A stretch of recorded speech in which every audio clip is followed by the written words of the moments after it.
سيدنا ومولانا محمد اللهم صل على اعوذ باللہ من الشیطان الرجیم بسم اللہ الرحمن الرحیم نحمدہ ونصلی علی رسولہ الکریم رب اشرح لی صدری ویسر لی امری واحلل عقدۃ من لسانی یفقہوا قولی رب زدنی علما رب زدنی علما رب زدنی علما اللہم فقہنا فی الدین۔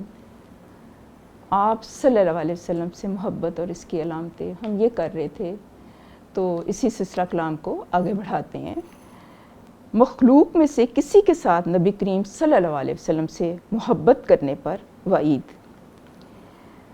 فرماتے ہیں کہہ دیجئے کہ اگر تمہارے باپ، تمہارے بیٹے، تمہارے بھائی، تمہاری بیویاں، تمہاری برادری، تمہارا مال جو تم نے کمایا ہے، تمہاری تجارت جس کے مندہ پڑ جانے سے ڈرتے ہو، تمہارے رہنے کے مکانات جو تمہیں پسند ہیں، اللہ تعالیٰ اس کے رسول اور اللہ تعالیٰ کی راہ میں جہاد کرنے سے زیادہ عزیز ہیں، تو انتظار کرو یہاں تک کہ اللہ تعالیٰ اپنا حکم لے آئے، اور اللہ تعالیٰ فاسقوں کو ہدایت نہیں دیتا۔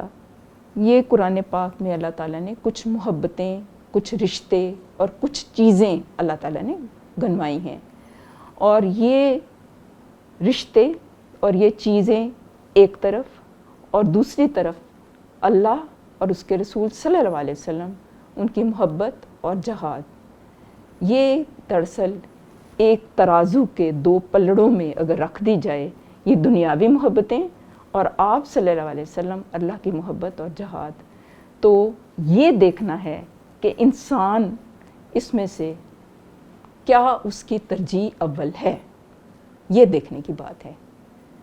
اچھا، اس میں ایک نقطہ بہت اہم ہے جو ہم نے سمجھنا ہے، وہ یہ ہے کہ انسان کے دل کے اندر اللہ تعالیٰ نے اولاد کی بھی محبت ڈالی ہے، پھر اس کے والدین کی بھی، اچھے گھروں کی بھی، اچھی سواریوں کی بھی، تو کیا یہ چیزیں جو ہیں وہ منع ہیں؟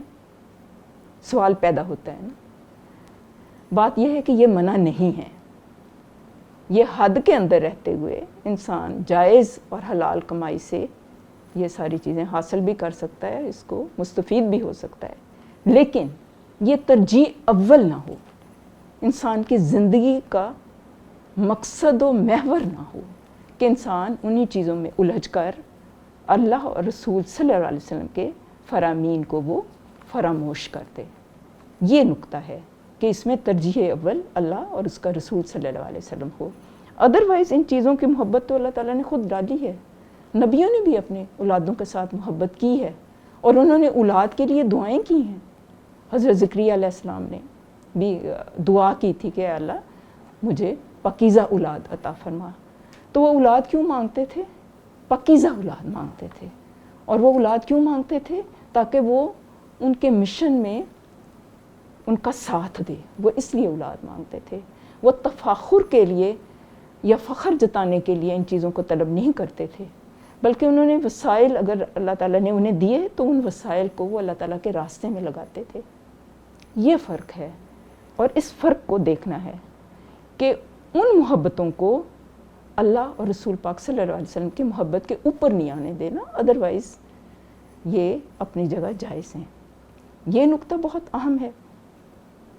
دوسری ایک اور بات ہے، وہ یہ ہے کہ جب بھی، کیونکہ اس میں سے ہم نے عمل کے پہلو بھی نکالنے ہیں نا، کہ خالی ہم اگر اس کو اسٹڈی کر لیں گے تو پڑھ کے ہم گزر جائیں گے تو یہ ہوگا کہ ہمیں اتنا فائدہ نہیں ہوگا۔ دراصل یہ جو ہمارے مطالعہ کا مقصد ہے نا، وہ یہ ہے کہ اس میں سے ہم اپنی پریکٹیکل لائف کے لیے کوئی نہ کوئی نقطہ لے کے اٹھیں، تاکہ اس کا ہماری پریکٹیکل لائف میں کوئی فائدہ ہو ہمیں، اور اس کو پھر ہم اپنی زندگی میں شامل کر کے ان چیزوں سے بچ سکیں جو کہ ہمیں نقصان دینے والی ہوں، اور ان چیزوں کو اختیار کر سکیں جو کہ ہمارے فائدے میں ہوں، جس سے ہماری دنیا بھی سنورے اور آخرت بھی سنورے، اور ہم کسی بڑے نقصان سے بچ سکیں۔ اسی کے تناظر میں نا کچھ احادیث ہیں، اس کا میں حوالہ میں آپ کو دینا چاہوں گی۔ وہ کہتے ہیں، حضرت ابو مالک اشعری رضی اللہ عنہ سے روایت ہے، وہ کہتے ہیں کہ تیرا اصل دشمن وہ نہیں ہے اگر تو اسے قتل کر دے تو تیرے لیے کامیابی ہے، اور وہ تجھے قتل کر دے تو تیرے لیے جنت ہے، بلکہ تیرا اصل دشمن ہو سکتا ہے کہ تیرا اپنا وہ بچہ ہو جو تیری ہی صلب سے پیدا ہوا ہے۔ پھر تیرا سب سے بڑا دشمن تیرا وہ مال ہے جس کا تو مالک ہے۔ اس لیے اللہ تعالیٰ نے یہاں بھی اور سورہ انفال میں فرمایا کہ اگر تم مال اور اولاد کے فتنے سے اپنے آپ کو بچا لے جاؤ اور ان کی محبت پر اللہ کی محبت کو غالب رکھنے میں کامیاب رہو تو تمہارے لیے اللہ کے ہاں بڑا اجر ہے۔ اس کو تھوڑا سا کھول لیتے ہیں، کیونکہ جب ہم اس طرح سے اسٹڈی کرتے ہیں نا کہ ہو سکتا ہے کہ تیرا دشمن تیرا اپنا وہ بچہ ہو، تو انسان کو بڑا ایک عجیب سی فیلنگ ہوتی ہے کہ اولاد کیسے دشمن ہو سکتی ہے۔ واقعی اولاد نہیں ہوتی دشمن، آپ کو اولاد تو آپ کے جگر گوشہ ہے، آپ کے دل کا پھل ہے۔ اولاد کو دیکھ کے تو آنکھیں ٹھنڈی ہوتی ہیں، یہ ایک فطری محبت ہے۔ بات یہ ہے کہ وہ والی اولاد جو کہ اس کی اگر تربیت میں کوئی کسر رہ گئی ہو اور وہ انسان کو ہر وقت یہی مجبور کرتی رہے کہ مجھے یہ لے دیں، مجھے وہ لے دیں، میری یہ خواہش پوری کر دیں، میری وہ خواہش پوری کر دیں، اور والدین کے اتنے وسائل نہ ہوں اور ان کی خواہشات کی تکمیل کے لیے وہ کوئی غلط ذرائع اختیار کرے آمدن کے، تو وہ اولاد پھر آپ کے لیے کیا ہے؟ وہ تو آپ دنیا میں بھی پریشان رہو گے اور آخرت میں بھی پھر آپ کا معاملہ تو سراسر خسارے کا ہو جائے گا نا، نعوذ باللہ، اللہ نہ کرے، اللہ نہ کرے۔ تو اس لحاظ سے ہے یہ کہا گیا ہے کہ وہ دشمن ہے۔ دشمن کیا ہوتا ہے؟ جو آپ کو نقصان پہنچائے، اور نقصان جو ہوتا ہے نا صرف یہی نہیں ہوتا کہ کسی نے آپ کو بازو کاٹ دی، ٹانگ کاٹ دی، آپ کو ایسے تیر لگا دیا یا زخم لگا دیا۔ میں سمجھتی ہوں کہ سب سے بڑی دشمنی جو ہے نا کسی کے ساتھ اگر کسی نے کرنی ہو نا، اللہ رحم کرے کہ اللہ تعالیٰ اس طرح کی نیگیٹیوٹی سے ہمیں بچا کے رکھے، کہ کسی کو دین سے دور لے جائے، کسی کو حق سے دور کر دے انسان، اور کسی کے ایمان میں فرق آ جائے۔ یہ سب سے بڑی دشمنی ہے، کیونکہ دوسری دشمنیاں تو دنیا کے ساتھ ختم ہو جائیں گی، لیکن وہ والی دشمنی کا خمیازہ انسان کو آگے جا کے بھی بھگتنا پڑے گا۔ تو یہ اس لحاظ سے اس چیز کو ذہن میں رکھنا ہے، اور یہاں پر کلیئرلی بتایا گیا ہے کہ انسان جو ہے نا یہ ایک طرح فتنہ ہے۔ فتنہ کسے کہتے ہیں یہ بھی تھوڑا دیکھ لیتے ہیں۔ فتنہ کہتے ہیں آزمائش کو، سونے کو آگ پہ تپانے کو۔ تو اس سے آگ پہ جب تپایا جاتا ہے سونا تو اس کا میل کچیل جو ہے وہ دور ہو جاتا ہے۔ تو یہاں پر بھی یہ ہے فرمایا گیا ہے کہ اگر تم اولاد اور مال کے فتنے سے اپنے آپ کو بچا کے لے جاؤ اور ان کی محبت پر اللہ تعالیٰ کی محبت کو غالب رکھنے میں کامیاب ہو جاؤ تو یہ بہت بڑے اجر کا باعث ہے۔ اور یہ واقعی اس لحاظ سے انسان کی بڑی آزمائش ہو جاتی ہے۔ اور ایک یہ واقعہ ملتا ہے کہ آپ صلی اللہ علیہ وسلم کو، آپ سب جانتے ہیں کہ آپ کو حسن اور حسین سے بہت پیار تھا، بہت محبت تھی۔ تو ابھی چھوٹی ایج میں تھے، تو ایسے مطلب نا اچھی طرح چل بھی نہیں پا رہے تھے، اس طرح کرتے ہوئے ڈولتے ڈالتے آپ کی طرف آ رہے تھے۔ تو آپ اس وقت خطبہ دے رہے تھے، تو آپ صلی اللہ علیہ وسلم نے خطبہ کو موقوف کیا اور آگے بڑھ کر ان کو تھام لیا اور خود ہی کہا کہ اولاد تو انسان کے لیے آزمائش ہے۔ یہ ہو جاتا ہے کہ انسان ہے نا، انسان کے اندر سارے جذبات ہیں، اور یہی انسان کا کمال ہے، یہی انسان کا کمال ہے کہ وہ ان کو اعتدال میں رکھے، کبھی بھی راہ حق سے ادھر ادھر نہ ہٹے، راہ اعتدال سے ادھر ادھر نہ ہٹے۔ اور یہی ہمارے ایمان کی خوبصورتی ہے، یہی ہمارے اسلام کی خوبصورتی ہے کہ اس میں ہر قدم کے اوپر مینیوٹ ڈیٹیلز دی ہوئی ہیں۔ صرف بات یہ ہے کہ انسان جو ہے ان چیزوں کو سمجھنے والا ہو، ان کا ادراک کرنے والا ہو۔ اور جو چیز جتنی زیادہ مشکل ہوتی ہے نا، جو ٹیسٹ جتنا مشکل ہوتا ہے نا، اس کا نمبر بھی انسان کو زیادہ ملتے ہیں۔ دنیا میں بھی ایسے ہی ہے نا، تو یہ آخرت کے معاملات بھی تو ایسے ہی ہیں۔ جتنی محنت ہوگی، جتنی کوشش ہوگی، جتنی لگن ہوگی، جتنا خلوص ہوگا، اس کے مطابق انسان کو اجر ملے گا۔ پھر اللہ تعالیٰ بھی ہمیں تنبیہ کرتا ہے نا سورۃ الممتحنہ میں۔ اللہ تعالیٰ کیا فرماتا ہے؟ اللہ تعالیٰ ارشاد فرماتا ہے کہ قیامت کے دن نہ تمہاری رشتہ داریاں کسی کام آئیں گی اور نہ تمہاری اولاد۔ اس روز اللہ تعالیٰ تمہارے درمیان جدائی ڈال دے گا اور وہی تمہارے اعمال کا دیکھنے والا ہے۔ دنیا میں بھی آپ دیکھیں کہ دنیا میں رہتے ہوئے مطلب یہ قریبی رشتے آپ کو بہت عزیز ہوتے ہیں اور ان کے ساتھ آپ کا ٹائم بھی اچھا گزرتا ہے، بہت آپ کو پیارے بھی لگتے ہیں، عزیز ہوتے ہیں، لیکن بعض اوقات ہر وقت نہیں. یہ مطلب آپ نے ایکسپیرینس کیا ہوگا کہ اگر انسان مشکل میں ہوتا ہے نا، کسی بھی مشکل میں ہوتا ہے، کوئی ضروری نہیں ہے کہ سارے کوئی دنیا میں بھی آپ کا ساتھ دیں، آپ نے ایکسپیرینس کیا ہوگا یہ دنیا میں ہوتا ہے. بلکہ یہ دیکھنے میں آیا ہے کہ جب اپنے ہی رشتہ داروں میں سے کوئی شخص جو ہے نا مصیبت میں پھنستا ہے نا تو وہ اس کی طرف رخ نہیں کرتے. یہ بھی دیکھنے میں آیا. جن کی تربیت ہوئی ہو اور جن کو اللہ تعالیٰ نے توفیق دی ہو وہ علیحدہ بات ہے، لیکن عموماً یہ ہوتا ہے کہ دنیا میں بھی وہ کام نہیں آتے تو آخرت میں کیا کام آنا ہے کسی نے. بات یہ ہے کہ جب ہم دنیا میں رہتے ہیں نا تو یہ دنیا کی دھول، دنیا کے مشاغل، یہ دنیا کی دلچسپیاں، یہ دنیا کی یہ جو بھی ہیں مشغولیات انسان کو اپنے اندر اتنا مصروف کر لیتی ہیں، مگن کر لیتی ہیں کہ انسان ان چیزوں کو بھول جاتا ہے. لیکن اگر انسان کا جو تعلق ہے نا قرآن پاک اور حضور پاک صلی اللہ علیہ وسلم کی سنت کے ساتھ جڑا رہے نا، پھر انسان ادھر ادھر نہیں دیکھتا. اس کے سامنے پھر اس کا مقصد ہوتا ہے، اس کا گول ہوتا ہے، اس کا نصب العین ہوتا ہے. پھر رشتہ داریوں کے لیے بھی وہ صرف اللہ کی خاطر محبت کرتا ہے، ان سے پیار بھی وہ اللہ کی خاطر کرتا ہے کہ میرے اللہ کا حکم ہے. اللہ تعالیٰ اس کے دل کو غنی کرتے دیتا ہے، بے نیاز کر دیتا ہے. وہی بات کہ جو دو عالم کو کرتی ہے بیگانہ دل سے، عجب چیز ہے لذت آشنائی. انسان کو ایک نا بے نیازی مل جاتی ہے، انہیں دنیا کی اتنی پرواہ نہیں رہتی. وہ کہتا ہے ٹھیک ہے میرا رب میرے ساتھ ہے، جب وہ میرے ساتھ ہے تو مجھے ان عارضی سہاروں کی ضرورت نہیں ہے، وہ میرے ساتھ ہے. تو اس لحاظ سے کیونکہ انسان نے اپنے عملوں کا حساب خود دینا ہے، اس لیے اس وقت کے آنے سے پہلے آخرت کی تیاری انسان کر لے، کیونکہ اس وقت کوئی کام نہیں آتا. یہ حقیقت ہے. دوسری جگہ فرمایا کہ اس روز مجرم یہ چاہے گا کہ اپنی اولاد، اپنی بیوی، اپنے بھائی، اپنے حمایت کرنے والے خاندان اور دنیا بھر کے لوگوں کو بھی اگر فدیے میں دے کر عذاب سے چھوٹ سکتا ہو تو انہیں بھیڑ چڑھا دے اور خود چھوٹ جائے. مطلب یہ والی کیفیت ہوگی انسان کی. تو یہ دنیا جو ہے یہ دار عمل ہے اور قیامت دار جزا ہے، اور یہ ایک ہی مہلت ملی ہوئی ہے انسان کو، یہی وقت ہے اس کے کچھ کرنے کا. لہٰذا اس کو انسان غنیمت سمجھے. پھر یہ ہے کہ ہم اپنے لیے اس میں سے کیا عملی پہلو اخذ کر سکتے ہیں، یہ ہم نے اپنے ذہن میں رکھنا ہے. وہ یہ ہے کہ ہم قرآن پاک کو مضبوطی سے تھام لیں.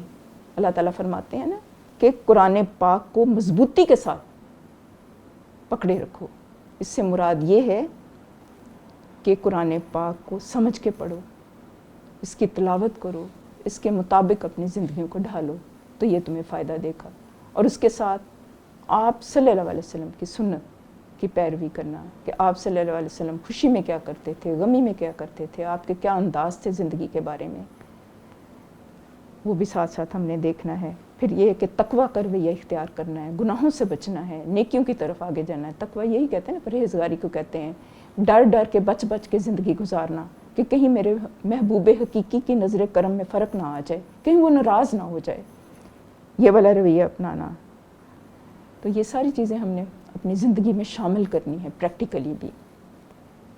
اللہ تعالیٰ خود فرماتے ہیں نا قرآن پاک میں، یہ آیت حکمت ہے، اس سے ہم نے اب ایک رہنما اصول اخذ کرنا ہے. اللہ تعالیٰ فرماتے ہیں کہ کیا لوگوں نے یہ گمان کر رکھا ہے کہ ان کے صرف اس دعوے پر کہ ہم ایمان لائے ہیں ہم انہیں بغیر آزمائے ہوئے ہی چھوڑ دیں گے. ان سے اگلوں کو بھی ہم نے خوب آزمایا، یقیناً اللہ تعالیٰ انہیں بھی جان لے گا جو سچ کہتے ہیں اور انہیں بھی معلوم کر لے گا جو جھوٹے ہیں. یہ سورۃ العنکبوت سے ہے. مطلب ہم یہ جب جان لیں کہ یہ جو زندگی ہے نا اس میں آسانیاں نہیں ہیں. اللہ تعالیٰ فرماتے ہیں نا قرآن پاک میں، لَقَدْ خَلَقْنَا الْإِنسَانَ فِي كَبَدٍ، کہ انسان کو مشقت میں پیدا کیا. جب انسان اس چیز کو جان لے نا کہ انسان کی جو زندگی ہے وہ مشقت والی ہے، اس میں اگر وہ آرام سے رہ رہا ہے اور وہ خیریت اور عافیت سے ہے تو اللہ تعالیٰ کا بے انتہا شکر ادا کرے، کیونکہ زندگی میں آزمائشیں لازمی ہیں، اور جو لوگ زندگی میں بہت آسانیاں چاہتے ہیں نا تو انہیں زندگی پھر مشکل لگتی ہے. تو یہ بہتر ہے کہ اس چیز کو انسان پہلے ہی سمجھ لے اور اس کے لیے اپنی تیاری رکھے کہ یہ تو ایک ٹیسٹ ہے. اور اللہ تعالیٰ قرآن پاک میں کہتا ہے نا سورۃ الملک میں، الذی خلق الموت والحیات لیبلوکم ایکم احسن عملا، کہ میں نے زندگی اور موت اس لیے پیدا کی تاکہ میں دیکھوں کہ تم میں سے کون اچھا عمل کرتا ہے. کہ زندگی تو ہے ہی ٹیسٹ، صرف عمل نہیں ہے، بہترین عمل، خوبصورت عمل، اچھا عمل. تو یہ بھی ہم نے اپنے ذہن میں رکھنا ہے، اپنے مطلب اس چیز کو ہمیشہ ذہن میں رکھنا ہے کہ زندگی ایک ٹیسٹ ہے، ایک امتحان ہے. اور یہ آیت حکمت ہے، یہ اپنی پریکٹیکل لائف میں اس نقطے کو اپنے ذہن میں ہم نے رکھنا ہے. آپ صلی اللہ علیہ وسلم کی سنتیں بے شمار ہیں. سب سے بڑی سنت جو ہے ان کی کیا ہے؟ دین حق کا پیغام پہنچانا. یہ سب سے بڑی سنت ہے. اور اس کے ساتھ درگزر کا معاملہ کرنا، رحمت کا معاملہ کرنا، اچھا اخلاق. اور اس کے علاوہ وہ جو آپ کی سنتیں عادیہ ہیں کہ آپ کی عادات کیا تھی، دائیں ہاتھ سے پانی پیتے تھے، دائیں ہاتھ سے کھانا کھاتے تھے، وہ کہ آپ نے صلی اللہ علیہ وسلم نے زندگی کے سارے معاملات میں ہم لوگوں کو رہنمائی دی ہے. وہ پھر بحث لمبی ہو جاتی ہے، سمجھنے کے لیے اتنا کافی ہے. اس کے اوپر بھی ہم غور کریں. رہنما ایک اصول ہے، وہ کیا ہے؟ اس کو بھی ہم اپنی زندگی میں شامل کرتے ہیں. یہ ایک بہت اہم نقطہ ہے. مجھے اس نقطے نے بہت فائدہ دیے ہیں، اس لیے میں یہ شیئر کر رہی ہوں، اور میرا دل ہے کہ اس سے سب کو فائدہ ہو. وہ کہتے ہیں کہ کسی انسان کے لیے سب سے اہم چیز صحیح طرز فکر ہے. صحیح طرز فکر انسان کو تعمیر اور ترقی کی طرف لے جاتا ہے. اس کے برعکس غلط طرز فکر اس کو تعمیر اور ترقی دونوں سے محروم کر دیتا ہے. بات یہ ہے کہ انسان کے کسی بھی قول، فعل اور عمل کا آغاز جو ہے وہ سوچ سے ہوتا ہے. اگر انسان کی سوچ غلط ہو نا تو پھر آگے کے معاملات بھی ٹھیک نہیں ہوتے. تو اس لیے سب سے پہلے انسان کو اپنی سوچ جو ہے اس کو درست کرنے کی ضرورت ہے. بات یہ ہے کہ عمل سے زندگی بنتی ہے، جنت بھی جہنم بھی. یہ خاکی اپنی فطرت میں نہ نوری ہے نہ ناری ہے. اللہ تعالیٰ آپ سب کا حامی و ناصر ہو. اللہ تعالیٰ سب کو اپنے حفظ و امان میں رکھے. اللہ تعالیٰ ہمارے اولین اور آخرین کو بخش دے، مسلمانوں کو بخش دے. جہاں جہاں پر بھی مسلمانوں کے اوپر مظالم ہو رہے ہیں اللہ تعالیٰ اس کی داد رسی کر دے. وآخر دعوانا ان الحمد للہ رب العالمین. اللہم صلی علی سیدنا و مولانا محمد.